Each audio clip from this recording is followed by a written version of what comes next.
Hi everybody and welcome back to lesson 18 of the Dead Earth game development series brought to you by the Game Institute. Now over the last few lessons we've been putting the foundation in place of our AI system by writing the code to our AI State Machine base class. This abstract class provides much of the functionality and common code tasks that our derived classes are going to want to reuse. For the time being, our AI State Machine base class is pretty much done, and we've seen how really it acts as nothing more than the base plumbing and event notification system for any states that it manages. For example, it's within the base class that trigger events occur in response to, for example, a hostile threat entering the AI entity's sensor trigger. We have seen how the state machine, in response to trapping this message, simply acts as a message pump by calling an event handling function in the currently active child state. Another example is how the AI State Machine class handles the trigger event that is raised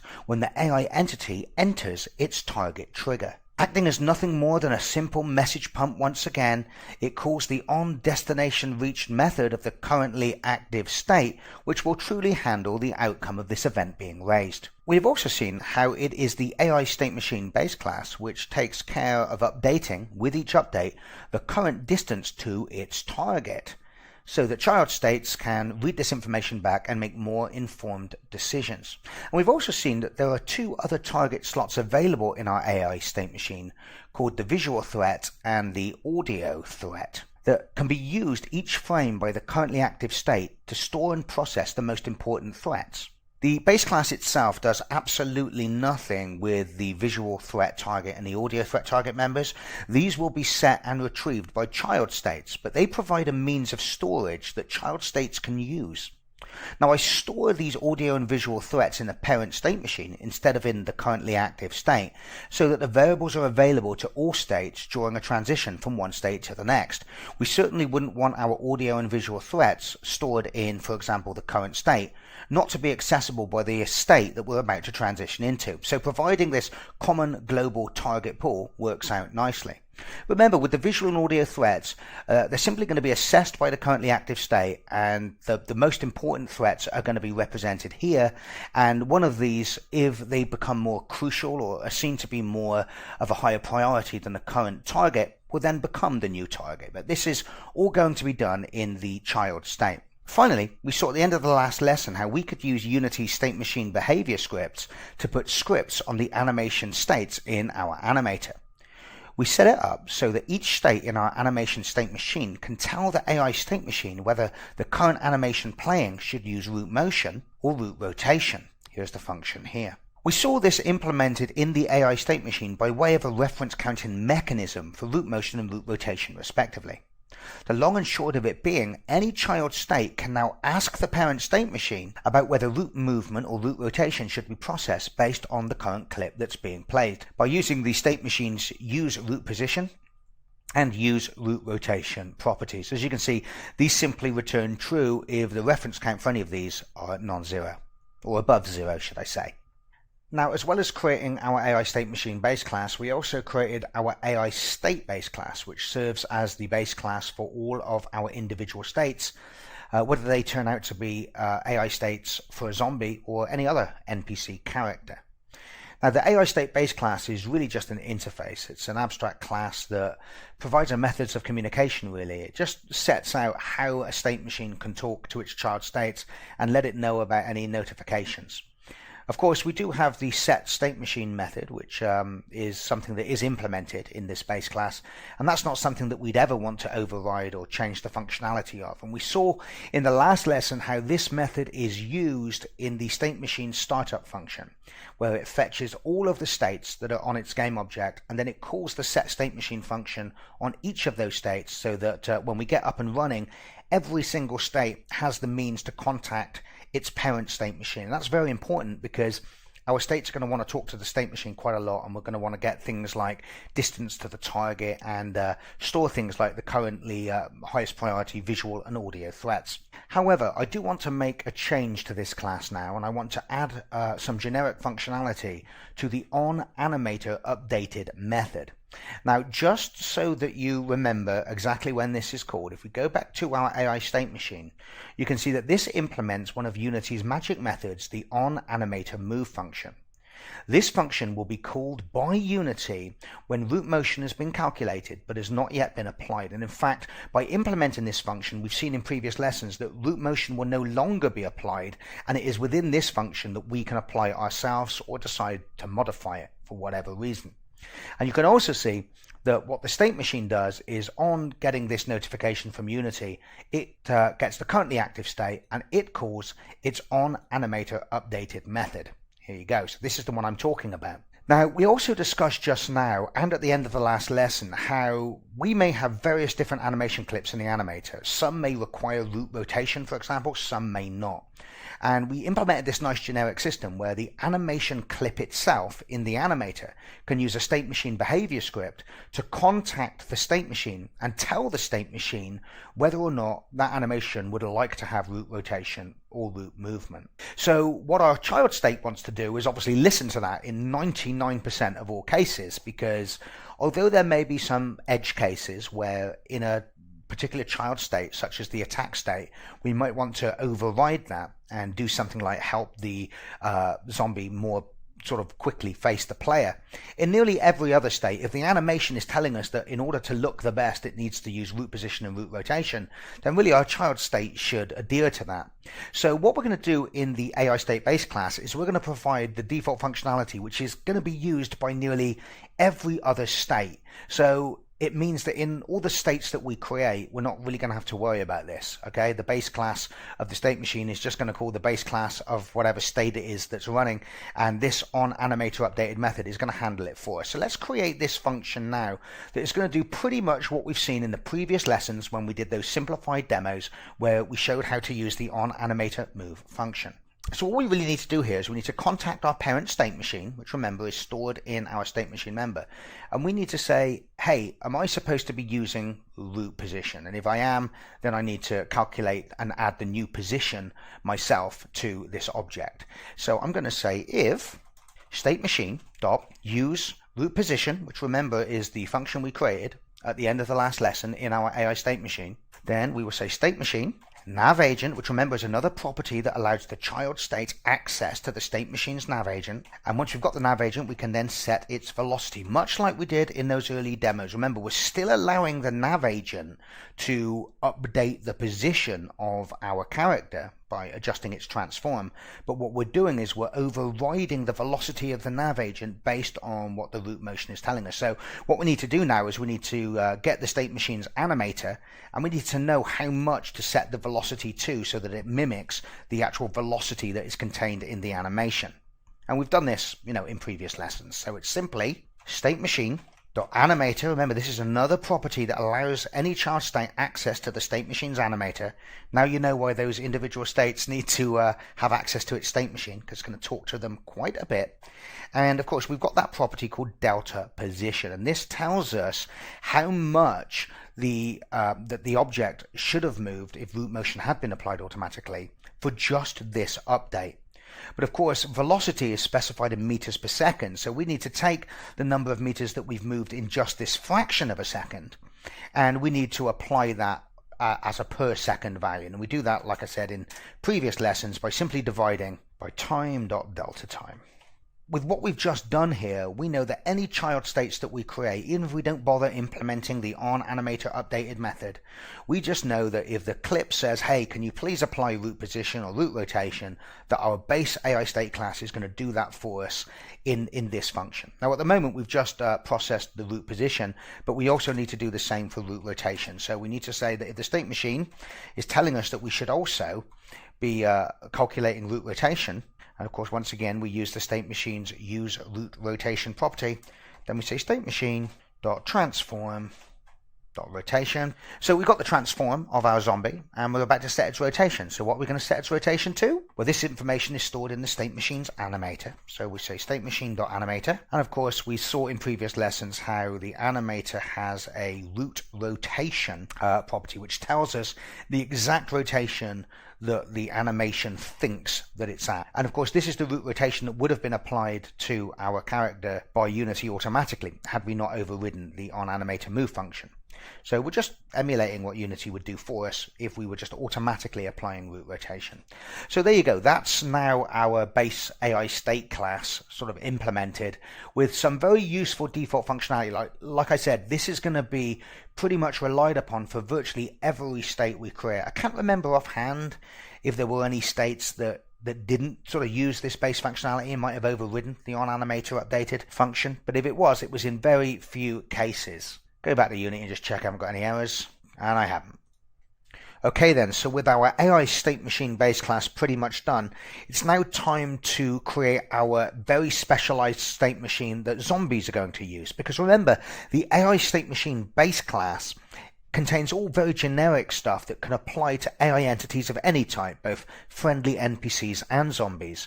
But our zombies are going to have very particular additional bits of information, such as can they reanimate, how aggressive are they currently feeding, and lots of different properties that pertain only to zombies. So we're going to create our AI zombie state machine base class, which is going to be derived from our AI state machine base class, but is going to have lots of additional stuff that only pertains to zombies. And in fact, you may recall from a previous lesson, we've already created this script. You can see it in my scripts folder here. It's called AI zombie state machine. And in fact, we've also added it to Jill in a previous lesson as well. If you select OmniZombie Jill in the hierarchy, drill down and select her AI entity game object, there you can see the AI zombie state machine component. And you are reminded that it's currently a completely empty class that does nothing more than just inherit from the AI state machine. So what we're really seeing in Jill's inspector at the moment for this component are the properties that are serialized from the base AI state machine class. So what we want to do now is add some additional stuff to that zombies and only zombies have. So let's go back to our AI zombie state machine script in MonoDevelop and start adding some of these cool new zombie properties. I'm going to put these in my little section called Inspector Assigned, because these are properties that we want to show up in the inspector so that we can tweak them on a per zombie basis, but they're going to be private variables, so we also want to use that serialized field attribute for each one. Okay, so I'll start off with that, and I think this is going to be a float, and I'm going to call it underscore FOV for field of view, and I think as a default value for the field of view we will use, actually not 50, I'm going to use 60, like so.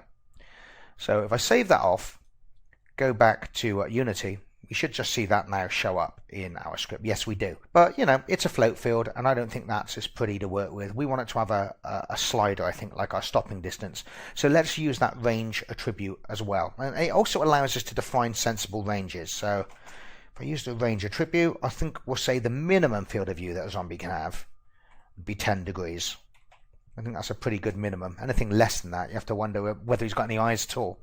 And of course, the maximum would be 360 degrees, right? You can't see any more than that. Although I think it's much more common that a zombie would, at most, probably have a field of view of like maybe 120 at the absolute most.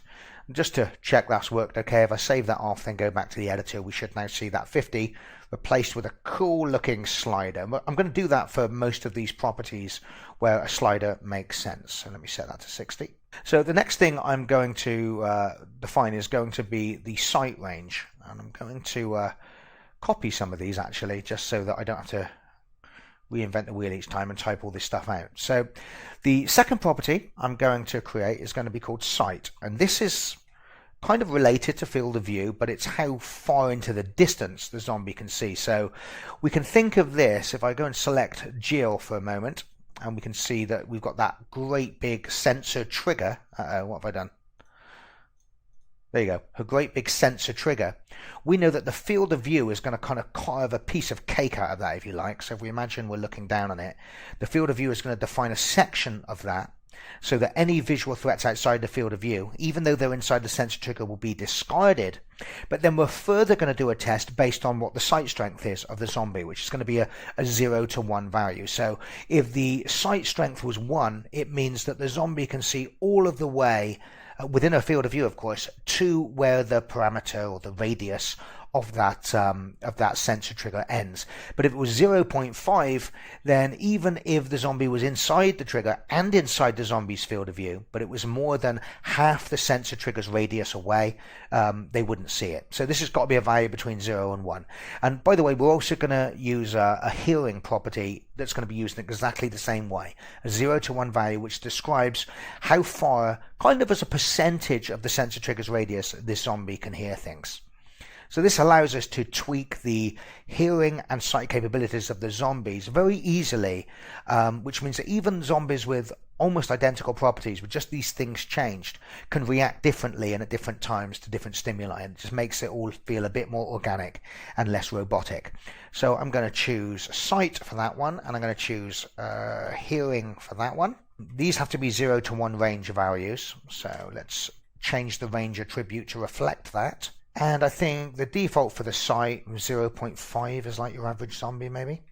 And I think we'll say that the zombie by default can hear the full range of the sensor trigger. And if we go back to Unity now, let me just check I haven't got any errors, as they most often pop up when I'm copy and pasting. If I select her AI entity game object, there are our new sliders where we can define the field of view, the sight, and the hearing for our zombie. So going back again, I'm going to do some more copy and pastes because I've got some more properties that I want to be sort of sliders in the inspector. I'm going to choose aggression. I will see how aggression is used later on, because right now I can't actually remember, but it's used somewhere in the decision-making process. Yeah, it's a 0 to 1 value. And then, of course, a very important one for the zombie is its health, okay, which by default is going to be a value, an integer actually, within the range of 0 to 100.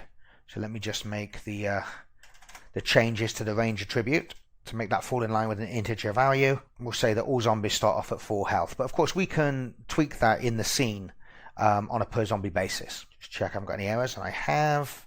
What have I done? There you go, I've still specified 100 as a float value. And we're in business. I've got two more properties I think that I want to add for now, and that is intelligence. Now, intelligence comes into play when the zombie hears a sound. The zombie is going to stop, it's going to go into an alerted state, and it's going to start kind of moving left and right, trying to align itself with the sound. And if the sound comes within its field of view, then we see that as a sign that the zombie has correctly tracked where the sound is coming from and will then pursue to that sound.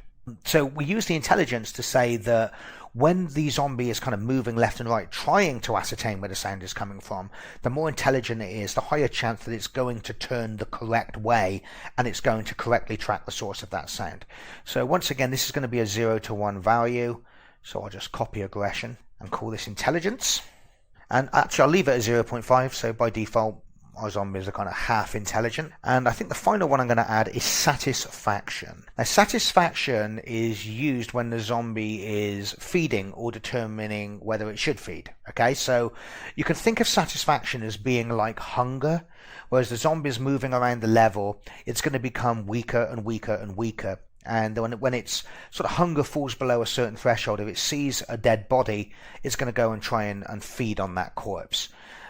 So let me change that to satisfaction. I've called it satisfaction, not hunger, because we may sort of find that we can tie other things into its satisfaction as well, such as when you smack it on the nose with a wrench, it might become slightly less satisfied. I know I would. I think by default we'll set satisfaction to 1, so we'll say that every zombie at the start is kind of full up. But of course, these are just default values. So when you're creating and placing all of your zombies in the scene, you can click on each zombie and you can adjust all of the properties for its zombie state machine so that at scene start they all have different properties and behave differently. So even with just these serialized properties here, we've given our zombie enough sort of variety that they're not all going to behave in exactly the same way. And if I just go back to the editor and just double check once again that everything's not got any errors, and there you go, there's our nice sliders now that you saw at the beginning of last lesson when I was showing you what Dead Earth actually looked like. Now we're going to be adding a lot more properties to the zombie state machine to do with reanimation and a few other things as well to do with taking damage and attacking the player. But for now, we're going to work on this a little bit at a time, and we're going to come back and we're going to add some more properties to this as and when we need them. So now I'm going to add some private fields that are going to be used by the AI zombie state machine to maintain its current state. These are going to be kind of values that are set more often than not by a child state. And then the state machine will take care of setting these values as parameters in its attached animator. This is things like speed and seek direction. Once again, it's going to be the child states that determine, how fast it should be going based on the state it's in, and whether it should be seeking left or right, such as when it's in an alerted state. So the zombie state machine just needs to kind of manage those and make sure that they're available when they need to be passed in as parameters to the animator. So the zombie state machine really just needs to manage those and make sure that each update that their properties are sent to the animator as parameters, so the animator always knows what it should be doing and what animation clip should be playing based on what the child state is saying the state of the zombie is. So I'll put this in my private section. These aren't serialized. We won't need them in the inspector at all. These are things that are going to be set by states and managed by the state machine. So the first is going to be a private integer, and that's going to be called seeking, like so. And I'll set this to 0 by default actually. Now you remember from our earlier demos that seeking is actually a parameter in our animator, and if it's 0 it means that we're not seeking. If it's -1 it means we want to be seeking to the left, and that's going to cause the turn on spot left animation to be sort of transitioned to in the animator. And if it's +1 it means we want the zombie to transition right. So if any of our states, such as our alerted state, contacts the state machine and says I want to look left, it will just say seeking equals -1, and we'll create some public properties so the child states can do that. And then of course each update the state machine is going to be sending these properties to the animator by way of parameters. So that's how the communication takes place, from the child state through the zombie state machine and into the animation state machine. So the next thing I'm also going to need is a private boolean called feeding. You're reminded once again, if I go back to Unity, you can see some of the parameters we've got. We've got seeking and feeding and crawling and attack. These are all properties that we're really just defining here now in the zombie state machine. So they marry up to parameters. So you can see we're going to want a seeking, a feeding, a crawling. We're also going to want a speed, but what I'm going to do is I'm going to use the nav agent, which has a speed property, and I'm just going to store it there and fetch it from there when we need it. So we don't need to have an explicitly defined speed member in our zombie state machine class. So feeding is a boolean, so that's a false by default. So I mean, once again, you're starting to see hopefully how this works now. So when a child state suddenly decides that it's right next to a dead body and it's hungry, it will set the feeding boolean to true. And on another layer that we're yet to create yet, what I'll call the feeding layer, or the cinematic layer, I think I called it, that's going to cause the feeding animation, once that's set to true, to play. So our next property is another boolean, which we're going to call crawling. Set that to false by default. Works in exactly the same way. In fact, even on the base layer that we've already defined in our animator, we can see that as soon as crawling is set to true by the state machine, this transition is going to happen. Remember, it transitions out of the idle state when crawling equals true. The next property I want is an integer called attack type. Set that to 0 by default. Now we haven't created the attack layer in our animator yet, but you may remember from a previous lesson, I think I showed you that what we can do on an attack layer is we can say that if the zombie is attacking, if this attack parameter is non-zero, then it's going to play an attack clip. And we could have any number of attack clips on that attack layer. So we might have like 10 different attack clips, and whatever we set this attack parameter to, that's going to cause which one of those attack animations is going to be played when it's attacking. So we don't see this really robotic and artificial situation where the same attack animation is being played every time. And this is going to be set by our attack state, and that could be as simple as just when it's time to attack, it just generates a random number between 1 and a number of animations available, and then sets that in the state machine. Then of course in its update method, our zombie state machine will pass this parameter into the attack parameter of our animator, and that will cause the relative attack animation to play on the attack layer, which will override anything that's playing on the base layer. And the attack layer, I think, if I remember rightly, only affects the upper body. We use one of those avatar masks, so that even if the base layer is running and we play one of those attack animations, the attack will not override what's happening with the legs. The legs will keep moving and just the upper body will go into attack. I think that's how I did it, but we'll get to that later on. So what other parameters have we got here? We've got the hit and hit type. So I think I'm going to leave these for now. This is to do when the zombie itself is taking damage. So we'll come back and we'll address those later. Okay, so we've got these serialized properties that define the the field of view, the sight, the hearing, etc. And we also have these internal properties that our child states are going to want access to. So really, for all of these inspector assigned properties and for all of these private members, we're going to want to have properties, certainly getters, so that the child states can read this information. And in a lot of cases, we're going to need some setters as well. So I'm going to create the properties now. I'm just going to copy and paste these, and then I'll take you through them because you don't want to watch me laboriously type all this stuff out, do you? So here are the public properties that I've created for all of our variables so far. If you are typing along with me, now would be a good time to pause the video so that you can see everything and type it in. As you can see, field of view, hearing, sight, and crawling only have getters. That's because the child states are never going to set these directly. Field of view, hearing, and sight, well, they're actually kind of integral properties of the zombie that are not going to be changed by a child state. Crawling is a slightly different case. We know that crawling, for example, like some of the other properties underneath it, directly translates into a parameter that we're going to set in the animator. Therefore, you might think that a child state would absolutely want to tell the animation state machine, when it's time to go into a crawling state. But actually, that's going to be managed by the damage system within the zombie state machine itself. So a zombie is only crawling once its lower body has been damaged to the extent that it can't walk anymore. So the crawling property here is only telling child states that we're crawling, but it isn't responsible for setting the zombie into a crawling state. That's actually going to be done in the zombie state machine when damage is being applied.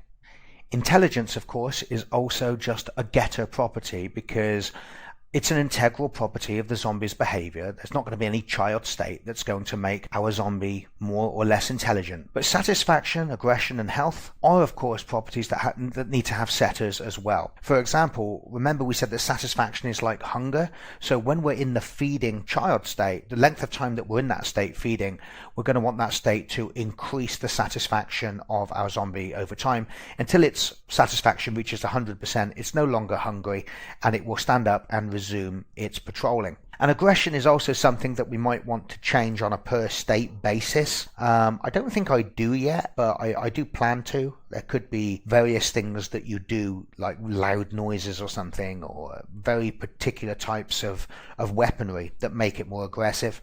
And of course, health also needs to be able to be altered, because when something is taking damage in a child state, it may want to change the health value. Attack type, feeding, seeking, and speed are all properties that are going to need to be directly set by the child states. That information passed on to the animator so that the correct animation clip can be played. Speed here is the only property really that requires any explanation, because we didn't declare a specific speed variable in this class. Instead, we're going to use the navagent speed property to store and fetch that value.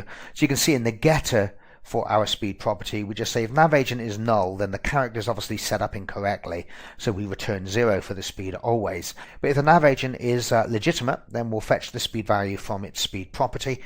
And likewise, when we set the speed, we're literally just sending that value into the navagent's speed property. And the reason I do it that way is because although I use a custom speed system, I told you that I use the 0, 1, 2 speed system in my setup. If you weren't doing it like that and you wanted to work with real speeds and real thresholds, then there is some benefit, I think, to setting the speed in the navagent as well at the same time, so that the navagent is trying to attain exactly the same speed that you actually want your animations to be playing at.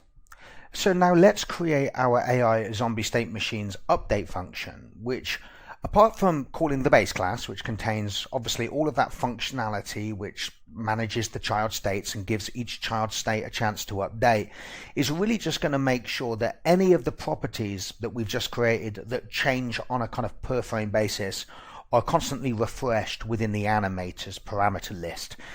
So we know we want to override the update from the base class. So this needs to be, what was the signature? I can't actually remember. Oh, there you go. Protected virtual void. So this one needs to be protected override void. Okay, so we'll say protective override void update with a capital U.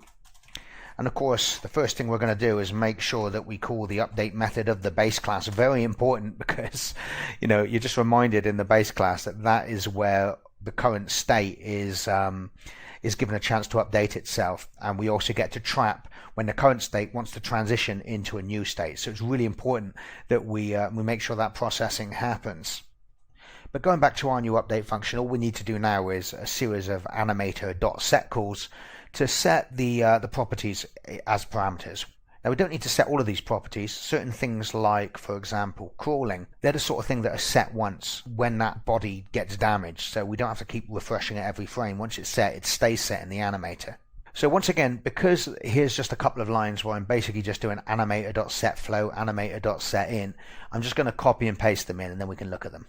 And there we go, that's what it looks like. So as you can see, assuming that we have a valid animator. Now remember, this class is derived from AI State Machine, and AI State Machine in its start and await functions caches all of the components for things like animator, and they're protected members, which means we can access them in this class as well. Okay, so we're just saying, provided we have a valid animator, then we set the speed in our animator, that's the speed parameter, to the speed that's stored in our nav agent. We set the feeding boolean to whatever it should be. We set the seeking integer to whatever it should be. Remember, these are the properties here, and remember that seeking is an integer that can either be 0, -1, or +1, depending on whether it's seeking left or right or not at all. And we also set the attack type here, because if we're in an attack state, then every time the attack finishes, that attack state is going to be generating a new random attack integer, which when we implement the attack layer with lots of different attack variant animations, is going to cause every attack to be different. So that's why we set those every frame. Now a little later on, when we're optimizing this, what I'll do is I'll generate hashes for these, okay? So that rather than doing the string version of the set float, set boolean, set integer functions, we're actually going to use the hashes of these parameters that will get at startup. In fact, I should probably do that now, shouldn't I? Okay, let me do that now. Don't want to be lazy or forget all about it. So let's go back up here for a moment. Under our private variables, I'll call these hashes, and we'll say private int speed hash equals animator. Remember, this is a static function of the animator class, not any animator instance.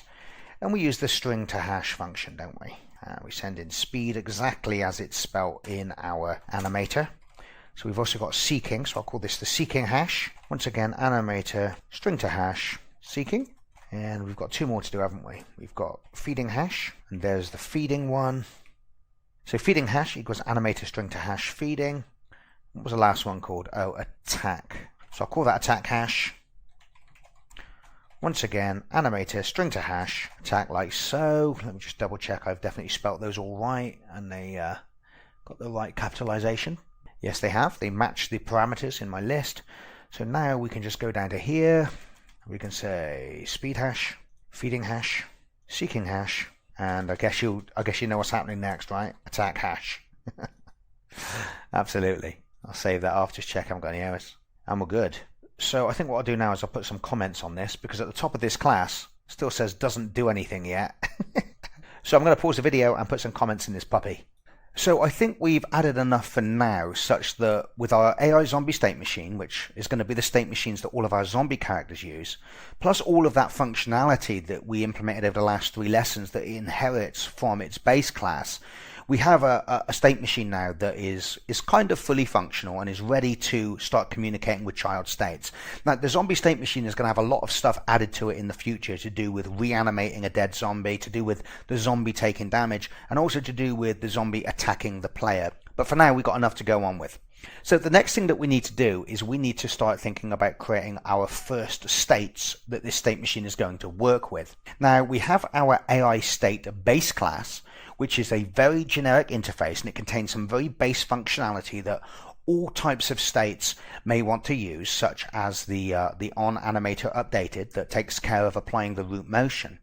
But we're also going to need to create a second base class derived from AI state. called AI zombie state, which is going to contain a lot of common functionality that all of the individual zombie states, such as an idle state, a patrol state, etc., are going to use. Now, one of the things that the AI zombie state class is going to be responsible for doing is it's going to implement the code of the on-trigger event function. So whenever a threat comes into the state machine sensor trigger, we've seen that it's going to call the AI state's on-trigger event function. Irrespective of what actual state the zombie is in, whether it's an idle state, a patrol state, an attack state, whatever, we know that threats are going to be perceived the same by all states, and that's why we want to put the threat assessment code inside the AI zombie state class. It's going to examine the threats that are coming in, it's going to see if they're audio or visual threats, or the player, and it's going to compare those against any current audio and visual threats that are stored in the parent state machine's audio and visual threat members. And if it decides that the new threat it's assessing is a higher priority than the threat already stored there, then it's going to store that threat in the state machine's audio and visual threat members. And then the individual states, such as idle, patrol, etc., can then, in their update pass, examine the audio and visual threat that are stored in the parent state machine, and it can decide whether the most important threats that have been stored there are a higher priority than the current target. And if it is, then it will tell the state machine to set this threat as the new target. Sometimes that target will just be another waypoint, such as in the case of a patrol state. But sometimes it might be the player, if it sees the player, or it might be to send it into an alerted state if, for example, the player shines a torchlight on the zombie from far away. So we're going to go back to Unity now, and we're going to create our AI zombie state class. So I'm going to go to my assets folder, Dead Earth, scripts folder, and AI. And in there, I'm going to create a new C# script, and I'm going to call this AI zombie state, like so. Then I'm going to open that up in MonoDevelop. I'm going to delete the boilerplate code for now. And of course, one of the things I'm going to do, first of all, is I'm going to choose where it's derived from. So instead of being derived from MonoBehavior, it's going to be derived from our AI state class, which is itself derived from MonoBehavior. And you're just reminded that our AI state class is just a very basic, really not much more than just an interface that lays out the methods of communication and the functions that are available so that the state machine can communicate with the states.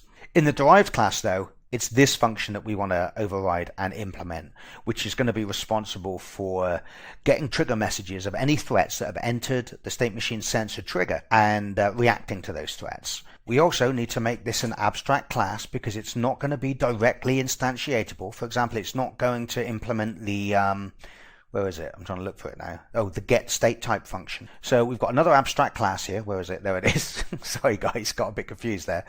And what we need to do actually is we need to set up a few more layers and some tags that are going to be used to identify different threats. So before we come back and implement the on trigger event function of this class, let's go back to the editor and set some of these things up. So you'll hopefully remember that in the last lesson, if I select Zombie Jill in the hierarchy and open up her sub-hierarchy, you will remember that we created this game object called Sensor, which contained this great big sensor trigger, and we assigned it to the AI trigger layer. And we said that unlike those other layers, such as the AI entity layer, which represents the zombie's physical body, and the AI entity trigger layer, which represents any colliders that should be sensitive to the zombie's body entering it, the AI trigger layer is sensitive to anything that is an aggravant to the zombie entering this sphere. Now, if we go to the physics manager, by going to the edit menu, project settings, and choosing physics, you'll notice that at the moment the AI trigger layer isn't set to collide with any other layer. And that's because we haven't created the layers yet that visual and audio aggravators are going to be on. So let's do that now. So I'm going to select Jill in the hierarchy again. I'm going to drop down the layer drop down, and I'm going to select add layer. And I'm going to create 3 layers. One layer that visual aggravators are going to be on, things such as the player's flashlight, food, and other things like that. Another layer called the audio aggravator, which we're going to put sound effects on and stuff like that. And there's going to be a 3rd layer that is also sensitive to the AI trigger layer, which is going to be the player layer. And we haven't created the player yet. When we do, there's going to be lots of reasons why we want the player specifically to be on its own layer and treated as a special case in many other situations. So I'm going to create a layer called player. I'm going to create another player called visual aggravator. and another layer called audio aggravator. Now, technically speaking, we could put audio and visual threats that aren't the player on just a single layer called the aggravator layer. But I like to split them up and have visual and audio threats on their own layers because they're very different types of threat, and there may well be a situation down the line when perhaps we want to perform a raycast to see if we hit any visual threats, and we don't want the audio threats getting in the way of that, which are obviously something the zombie can't see, and we don't want to go through the hassle of doing a generic raycast, having to fetch back all the results and search through them to find just the visual threat. So that's why I have a visual aggravator and an audio aggravator layer. So the AI trigger layer, which our sensor trigger is on, needs to be sensitive to all three of these layers. So I'm going to go to the edit menu, I'm going to go to the project settings submenu, and I'm going to call back up that physics manager. And you can see that now that I've added the audio aggravator, the visual aggravator, and the player layer, these by default are all set to be sensitive to everything. So we want to untick all of those puppies first of all. Just talk amongst yourselves. Oh, I'm getting anxious. Okay, so actually the player layer is going to be sensitive to lots of things, but we'll go one step at a time and just make it sensitive to the things we need it to be sensitive to. So the audio aggravator layer needs to be sensitive only to the AI trigger, that's our sensor trigger. And the same too is also true of the visual aggravator. And for now we'll also say the same is true for the player layer, which is only sensitive to the AI trigger layer. But like I said, there's going to be lots of things the player needs to be sensitive to, as well as just the AI's sensor trigger. Okay, so what I'm going to do now is just select any game object in the hierarchy to bring up the custom inspector, and then what I want to do is I want to add some custom tags. Now if you followed along with me in any of my other projects, you'll know that tags are something that I underuse quite a bit. I often don't use them at all, but in this particular instance we are going to need to tag different objects that might exist on the same layer, so when we're doing threat assessment we can ascertain what type of threat it is.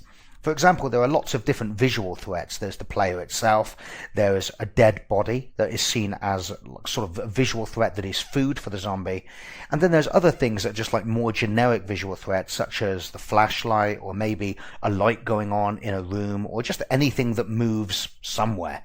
So we need to know that all of those are visual threats on the visual aggravator layer, but we're going to need to know which ones they are, and that's what the tags are going to be used for. So you can see that Unity comes with some built-in tags already, and one of them is the player tag, so we don't need to add that one. When we create our player, we're definitely going to want to assign that player tag to it, so that we know when we're assessing threats right away just by examining its tag whether it's the player. But we're also going to add some more. So by selecting Add Tag from the Tags drop-down, you can see I'm presented with an empty tags list. It no longer shows the built-in default tags, so the list is empty as far as my custom tags are concerned. So the first tag I'm going to add, I think, is going to be one that we're going to apply to just generic sounds. So I click plus, and then I'm going to call this AI Sound Emitter, like so. Now at the moment I've really only got this one tag that I want to apply to objects on the audio aggravator layer, and that's just like any sound that aggravates a zombie will be tagged with the AI sound emitter tag. But we may have different types of sounds, things like car alarms going off, or I don't know, a monster coming that maybe draws the zombie to it. And in this particular cases where we don't just always want the zombie to start, heading toward the source of the sound, we may want to have different tags for different sound sources. But at the moment, this is the only one we need, and we'll assign it to any kind of sound source that aggravates the zombie. The next thing that we need is AI. I keep doing that. I keep pressing enter when it's empty. Okay, so the next tag I'm going to add is one that's going to be called AI Visual. Now this is going to be much like AI Sound Emitter. It's just the generic thing that we tag objects that are just visual aggravators of the zombie. They exist on the visual aggravator layer, and they don't require any custom sort of behavior other than what visual threats normally do, which is the zombie sees a visual threat and then it starts heading towards that visual threat. But on the visual aggravator layer, we're also going to have another type of tag that we use, which is, I've done it again, which is AI Food.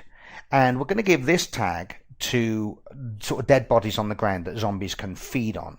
And those dead bodies, just like any other visual threat, are going to be on the visual aggravator layer, but they're going to be tagged with this AI food tag so that during threat assessment we can determine whether it's just a visual threat that we want to go and attack, or whether it's food, in which case we're going to go into kind of a pursuit and then into a feeding state. So I think that's the only ones we need for now. If I click back on any object in the hierarchy and we pull down the tag list, we can now see that our new custom tags are there. And like I said, the ones that we're using for threat assessment are going to be the 3 that we've just added, plus the player tag, which is built into Unity once we add the player.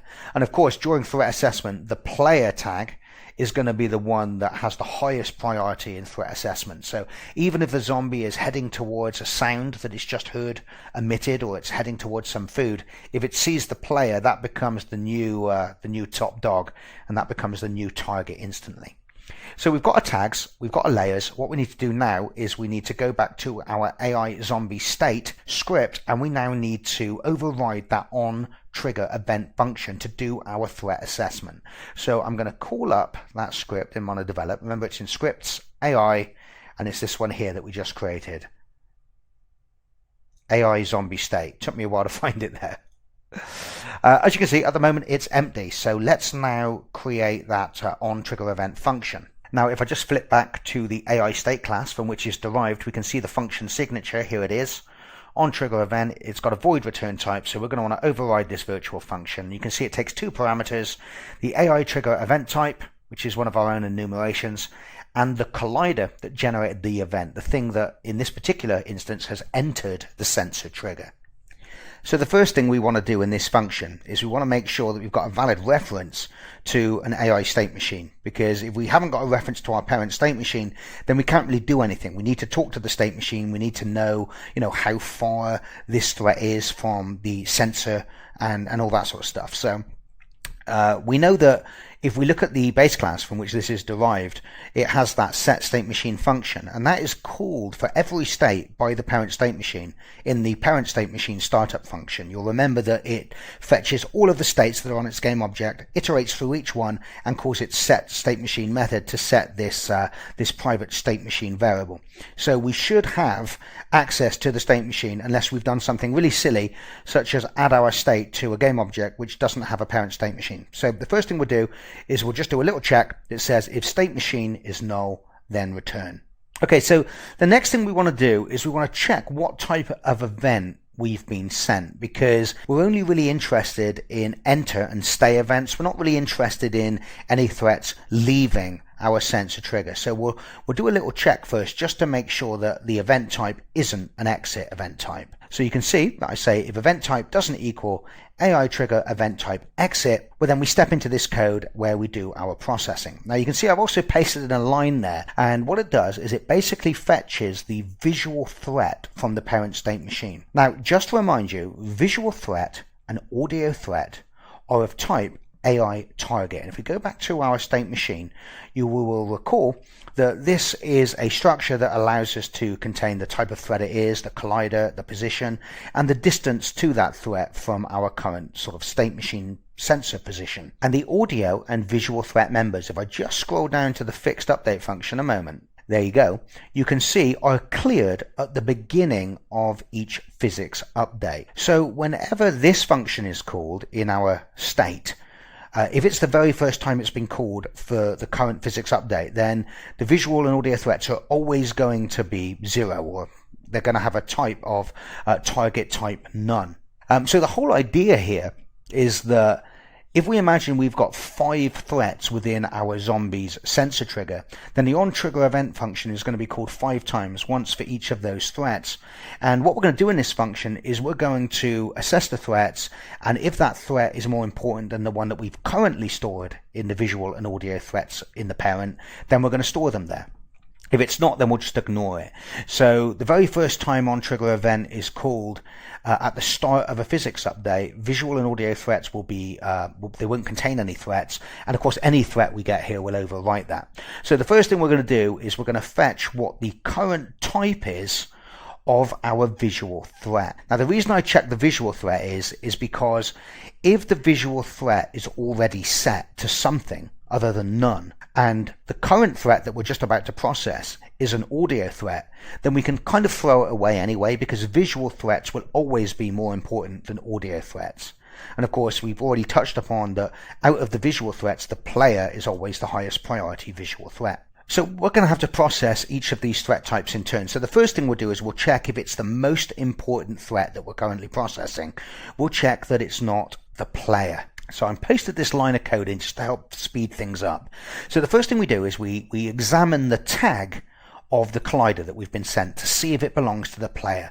And you can see that Unity's objects has this really useful compare tag function. So other is the collider, and we use its compare tag method to see if its tag is the player. And if it is, then we step into this conditional here where we're going to process the player and potentially store it as the current visual threat in the parent state machine. So the first thing we're going to do is, and I have to just preface this by saying that I sometimes, like in this particular situation when writing code, try and have a mind to things that I might add in the future. And in this particular case, I'm not always going to say that when we encounter a player that it is immediately stored as the current most potent visual threat. I'm going to just check its distance against the threat that's already there. And the reason I'm going to do that is because we may decide down the line to add multiplayer support to this game. Now, don't hold me to that. That's certainly not on the radar at the moment. But I like to design code with that in mind. So if this was a multiplayer game, there's a chance that we could have more than one player that enters our trigger. And in that case, we want to make the player that is closest to us the current visual threat. So you can see that I say, assuming that the threat that we've just been sent is a player, then we're going to calculate the distance from our zombie to this player. Now, to measure the distance, we actually use the state machine's sensor position. And you'll remember that we implemented this property a few lessons ago. And it's basically the world space position of the center of our sensor trigger, because we saw how we can't just fetch the local position as it's specified in the trigger component or the collider component. We have to take into account its lossy scale, because it may be a child in a complex hierarchy where all of its parents have had some kind of arbitrary scaling done to it. So this property here just gives us back the position of our sensor center point in world space. So we want to measure the distance from the sensor, because we want this to be kind of at the zombie's head, not its feet, especially when doing line of sight checks. And we measure the distance between that and of course the position of that other collider. So we say other.transform.position. And now we've got the distance, we now need to do a conditional to see whether this player should be stored as the new most potent visual threat in the parent state machine.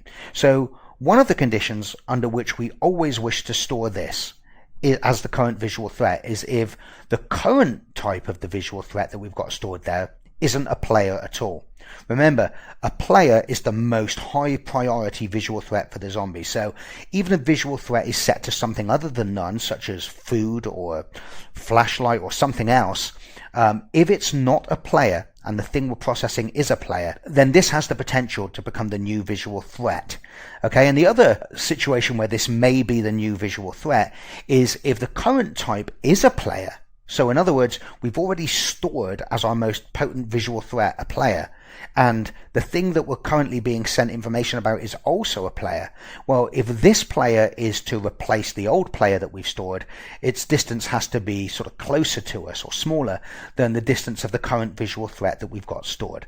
So we say the current type of the visual threat isn't a player, or if the current type is a player, but this player has a smaller distance to us than the one we've already stored, then we're going to step into this code because this player has the potential to become the new visual threat.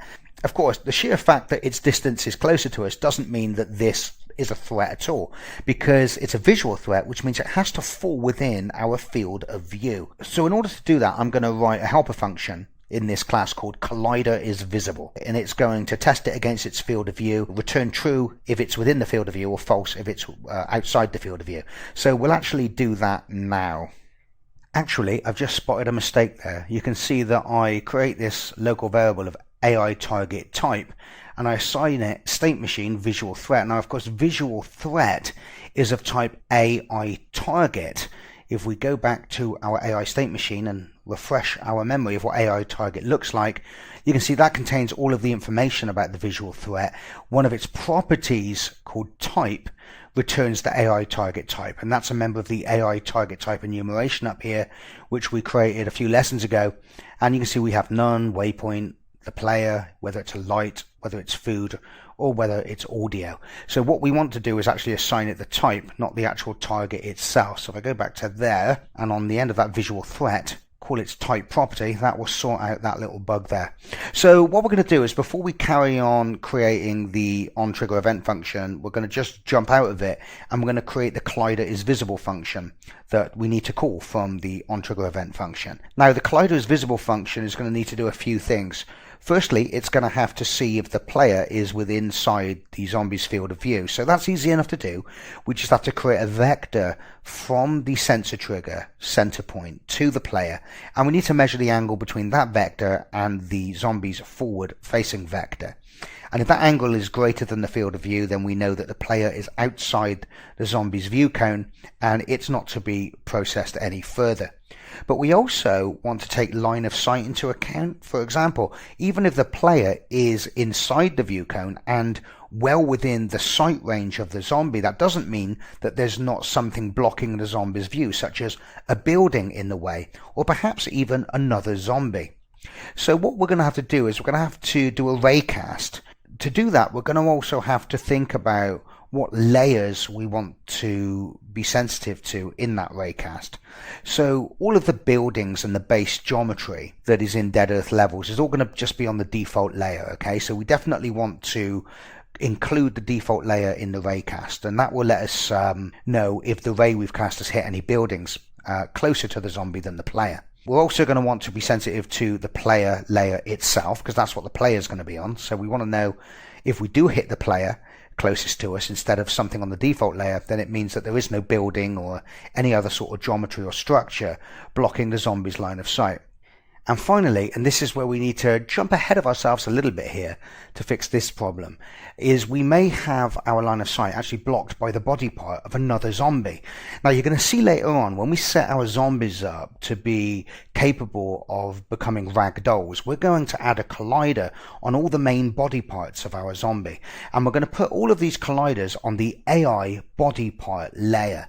So we want that to be included in the mask as well. So we're going to do a raycast that is going to be sensitive to the player layer, the default layer, which is going to contain all the buildings, and the AI body part layer. Now we haven't created the AI body part layer yet, and we're still some way off getting to the point where we're going to talk about ragdolling our zombies, but I want to create that layer now, because if I don't and I try and create a layer mask, I'm going to get an error saying that that layer doesn't exist. So we'll go and create that AI body part layer now, and I have an error. Good grief, how did I miss that? Okay, obviously when I calculate the distance, I'm sure you guys saw this ages ago, but when I calculate a distance, that's supposed to be a float, obviously. I had it as a vector 3. There you go. Okay, so we're going to select any game object in the hierarchy. Make sure we have the inspector visible, and then we're going to go to our layers menu again, and we're going to choose the AI body part as our next layer to add. So now that's in there, I can include that in part of our layer mask. And now I know it's hard at the moment because we're writing lots of code and setting up lots of things that we're not ready to run yet, and we're still not going to be ready to run at the end of this lesson. It's just unfortunate that sometimes when you create systems like this, there's quite a lot of foundation work to do to get ready for this stuff. So going back to the code again, what I'm now going to do is I'm going to create a variable where we can store the layer mask, so that when we do that raycast, we can tell the raycasting function which layers we wish it to consider. So at the top of our class, I'm going to create a new private section for my variables, and I'm going to create an integer, and I think I'm going to call this player layer mask, okay, because this is the mask that we're going to use when we're establishing whether there is line of sight with the player, and we'll set that to -1 by default. And then what we'll do is in the start function, actually I'll put it in the awake function, we'll then set up that layer mask. So I'll say void awake, like so. Actually I'll make that integer protected, okay, because the derived states may wish to access that. So we'll make it protected so derived classes can access it. And then what we'll do is in the awake function, we'll say player layer mask equals, and the layer mask class in Unity now has the get mask function, which didn't exist in earlier versions and is pretty useful and saves us a bit of work. Basically, it's a function that we pass in an array of strings where each string contains the name of a layer, and it will give us back the mask. So we'll say player layer mask equals layer mask class, get mask, and then in the parentheses what we're going to do is we're going to list all of the layers that we wish to be part of that mask. So we want the player layer to be part of the mask, and we also said we want the AI body part layer, and we also said that we want the default layer to be part of that mask as well. Now we can't just type in default. For some reason it doesn't work. At least in the current version of Unity I'm using, there's a bit of a bug there where when you create a mask, the default layer doesn't, for whatever reason, get included. And for now the fix is just simply to put +1 on the end of it, because the default layer is the very first layer in the list, so 1 corresponds to exactly what the mask would be for that. Pretty annoying, I know, and hopefully something that will be fixed in a later version of Unity where we can always come back and take that out.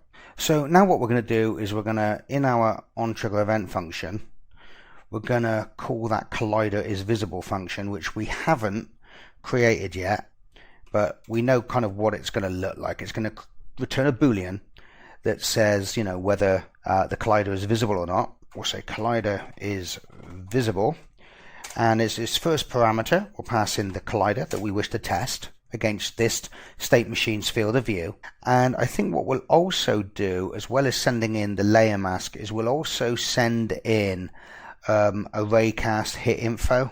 Given the fact that it's going to be doing a raycast function and it's going to get back a raycast hit structure back from Unity containing information about all of the hits, I think that might be quite good information that we want our colliderIsVisible function to return as well, even if not in this case, in other cases, so that when we find the collider is or isn't visible, we can check what actually made it invisible. So what we'll do is we will create above the function call a raycast hit local variable, which I'll call hit info, and then we'll send that in to the second parameter as an out parameter, so that our colliderIsVisible function can get it, fill it with information, and on function return we'll have the information stored in there. And finally we will send in our player layer mask, so that the colliderIsVisible function can be used in lots of different scenarios where we might not just be testing for the player but any other visual threat or something like that. So it's pretty cool. We can send in a custom mask each time we call it. And of course, if the colliderIsVisible returns true, then we're going to step into this code where we're actually going to do something. But before we show that, let's go down to the bottom of our code here and create that colliderIsVisible function, so we know exactly how it plays its part in the onTriggerEvent function. So I'm going to make this a protected virtual bool so it can be overridden in child states if we need to. And once again, because the state machine is needed in order for this function to execute, because we need to get the sensor position, we'll say that if there is no state machine, then we'll just return false. We'll assume there's no hit. So the first thing we'll do is we'll store in a local vector3 variable the position we wish to do the raycast from. I'm going to call this head, and this is simply the state machine's sensor position. Next, we're going to calculate the direction vector that we would like to look in when performing the raycast. So we'll call this direction, and this is simply going to be the collider's position minus the sensor position, the position of the zombie's head. So that's a vector from our head to the other collider. So now we have that direction vector, we want to find the angle between them in degrees. So we'll say float angle, and we'll use the vector3 angle function for that. And the two vectors that we wish to measure the angle between are going to be the direction vector, which is calculated above, which is the vector from our kind of zombie's head in the direction that the player is, and we're going to measure the angle between that and our forward vector. Remember, all of our states exist on the same game object as the state machine, so we can just use transform.forward to get the forward vector of our zombie. So now we want to do a trivial test to see that if the angle is greater than half of our field of view, because remember, if we've got a 60-degree field of view, that means we can see 30 degrees to the left and 30 degrees to the right. So if the angle between our zombie and the player is 40 degrees, that means it's actually outside of the field of view, even though we've got a 60-degree field of view. So we're going to say if the angle is larger than the state machine's field of view multiplied by 0.5. However, we must remember that the state machine variable here is of type AI state machine, not of type AI zombie state machine. And it's only the AI zombie state machine that has that field of view property. So we're going to need to cast it. We know that it's actually an AI zombie state machine in reality, but we also know that it's stored by the state machine base class inside the AI state class as its base type. So we'll say if the angle is larger and we cast our state machine to the AI zombie state machine so that we can access its field of view property and multiply it by 0.5, then it means that this collider is outside our field of view and we should return false. The collider is not visible. What else? Oh, one thing we need to do is, obviously this function is passed a raycast hit variable. Now Unity is going to complain, it's going to fail to compile if we just sort of went back to Unity now, because we haven't initialized this variable. Essentially, because it's an out variable, we need to assign it to an actual allocated raycast hit object. So we'll do that at the very top of the function.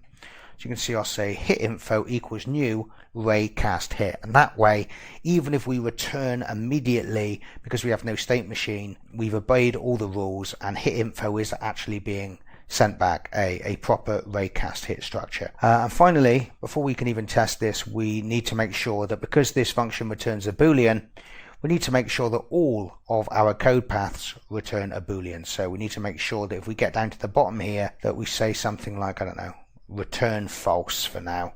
There's obviously going to be more code in the middle here where we do the line of sight tests and return true if there is line of sight, but that's just a fall through that stops us getting any compiler errors. So let me just save that, go back to Unity, check I haven't got any errors. Cool. In fact, before we carry on, I'm going to refactor this a little bit because I don't want to keep doing this cast from the state machine to an AI zombie state machine every time I want to access the state machine and some of the zombie state machine's properties. And it's probably also a little bit safer is instead of just saying if state machine equals null return, we also want to check it's of the correct type. So I'll say if state machine equals null, or if state machine dot get type doesn't equal type of AI zombie state machine, then return null. So even if we have a state machine but it's not of the correct type, we're just going to return false here, okay? And then underneath that, we now know that if we get underneath that line without returning, we do have a zombie state machine. So what we'll do is we'll just set that in a local variable then, so we can always just access it more easily. So we'll say AI zombie state machine, zombie machine equals, and then we do the cast there, like so. And then down here, rather than doing this horrible casting elsewhere, we can simply say zombie machine dot field of view, like so. And in this next function call where we're going to do the raycast, we can also use that zombie machine local variable. So this is what the next line looks like, that it's going to perform the actual raycast of our ray through the scene. Now we're going to use the raycast all method, which means it's going to return to us all of the things that were hit by the ray. And as the origin of the ray, we want the head position, that's the center of our sensor. And as the direction that we wish the ray to be cast in, we just used a normalized version of the direction vector we calculated up above. Remember, this is just a line from our zombie's head to the player that we are, or whatever collider it is that we've passed into this function for visibility testing. And then how far do we wish to cast that ray? Well, we know that we want to cast it the full radius of our sensor trigger, and we use the state machine's sensor radius method for that. But then we also multiply that by the state machine's sight property. Now remember, this is a 0 to 1 value that is used to scale the sight capabilities of our zombie. So if the zombie has full sight, then its sight will be set to 1, and we'll essentially cast a ray which is the length of the entire radius of the sensor trigger. But if sight was 0.5, then it would only cast a ray half the radius of the sensor sphere. And finally, we passed in the layer mask, informing Unity of which layers we wish to be tested during this raycast. Now, the return of this will be an array of raycast hit structures. So we now have to step through these and sort them out and see which ones are information that we wish to know about. Unfortunately, we are not guaranteed with the raycast all function to get back a list that is ordered by distance, so we're going to have to sort of step through them and find which one is the closest ourselves. And you'll see in a minute we also have to do a little more trickery to make sure that once all the zombies have got their body parts, that the zombies' own body parts don't block its way. For example, it might be in the middle of an animation and it might have its hand up in front of its own face. I don't want in that instance for the zombie's own body part to block its line of sight. So we're going to need to keep track of the distance to the closest collider that we found so far and to the collider itself. So you can see that I have created a float which is going to store the closest or smallest distance that we found so far, and I'm going to initially set that to the largest value that will fit in a float so that any collider we find is going to be closer than that first time round. And also we're going to store a reference to the collider itself that is found to be closest.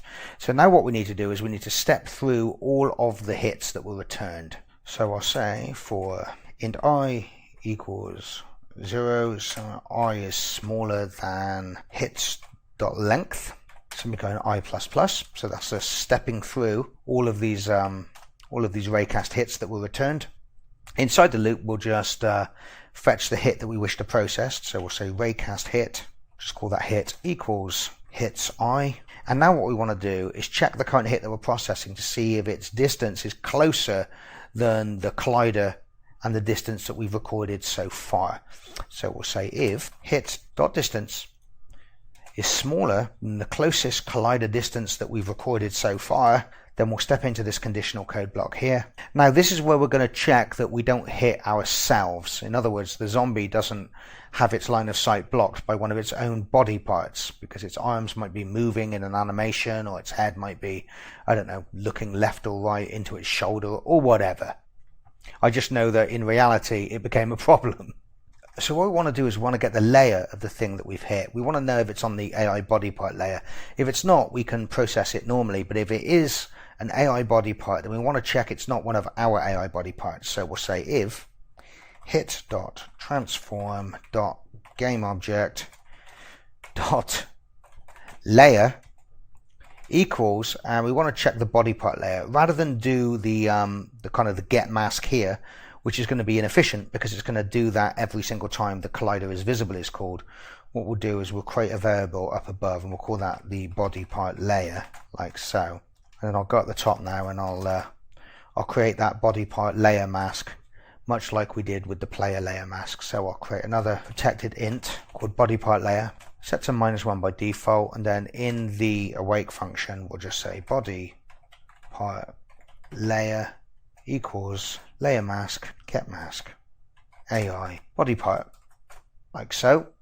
So if this condition is true, then it means that our array, or at least the hit that we're currently processing that was hit by our array, was an AI body part. So now we need to see if it's one of ours. Only if it's not one of ours do we wish to process this. Okay, so what you see here is the pretty interesting stuff where we get to use our game scene manager's get AI state machine function. You remember that this was a dictionary where we can store AI state machines along with the instance ID of any object, be it a collider, be it a rigid body, or whatever.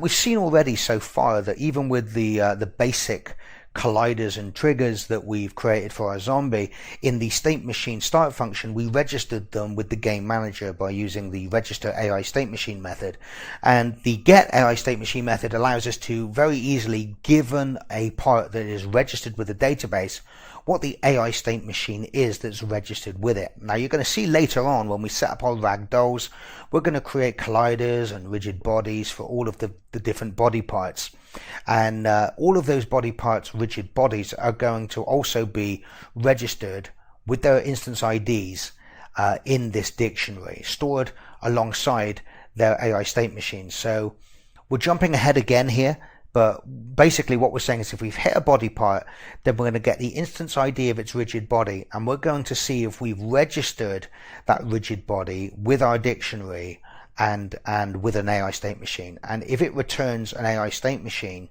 we want to check if it's our AI state machine. So in this conditional code block, we want to record the details of this hit, because we may still have more hits to test. So we don't know whether this is the closest one yet, but we do know it's the closest one we found so far. It's a body part, but it's not our body part. So it is an obstruction. So let's record it. So we'll say closest collider distance equals hit dot distance, and closest collider equals hit dot collider. So we've now got information about which collider is the closest. And what we'll also do, because we want to return information on this hit out of the function, we're also going to assign that hit to our hit info variable. So we'll say hit info equals hit. So we can return the whole, Shazam of information back to the caller if they want to examine exactly what it is we hit. But, obviously there's more iterations of this loop to come. So all of this information might be overwritten by another collider and another hit structure that is even closer to us than the one we've just stored. Now, if it's not a body part, then we don't really have any special considerations like we did above. We don't have to check whether it's our body part or anything like that. So we'll simply copy that code into there like that. And so as you can see, as we iterate through this loop, if it's not a body part, but it's the closest collider we found so far, we just record its information up here in these variables. But if it's a body part, we check it's not our body part and then just store it the same way if it turns out it isn't a body part that belongs to us. So finally, after we exit this loop, we want to see whether we do have line of sight. And that's a pretty easy test to do at this point. We just say the closest collider isn't null, which means that we found some collider in here that was intersecting our array, and the closest collider's game object equals the other game object. In other words, if the closest thing we've hit is the thing that we were testing, then there is line of sight, and we return true. And our collider is visible function is done. Now, when you download the code to this, I'll put some comments on this to make it a little bit more readable. But for now, and just because time is just really running on, I need to jump back up to the onTrigger event function where we called the collider as visible function, which we now know will return true if our player has line of sight and is within the view cone. Then all we need to do is then just set this as the new visual target. So finally, we say stateMachine.visualThreat.set. Remember, set is a property of the AI target class, and we set the type as the player or visual player as it is in the AI target type enumeration. We also pass in its collider, we pass in its position, and we pass in its distance. And now, unless something else comes along in this fixed update that is even closer and of a more pressing concern than the player, this is going to remain set as the current visual threat for this update. And then in our child states, they can examine this data and they can say, what they want to do with it. So in the case of a patrol state, if it says it sees a visual threat exists and it's the player, then it should transition out into the pursuit mode or the attack mode or whatever. So what we've done at the moment is we've just implemented the section of our onTrigger event function that handles when the player is the threat that we've been notified about. And that's pretty much all that needs to do. All of the other processing to do with this particular player threat is going to be in the derived classes. Now, we do have other things to process here, such as audio and other visual threats, such as lights and food, but time has just run on, so I'm going to draw it to a close here. And what we'll do when we come back is we'll continue writing this onTrigger event method, okay? So thanks for listening, guys. I will see you next time. This has been Gary Simmons for the Game Institute. See ya.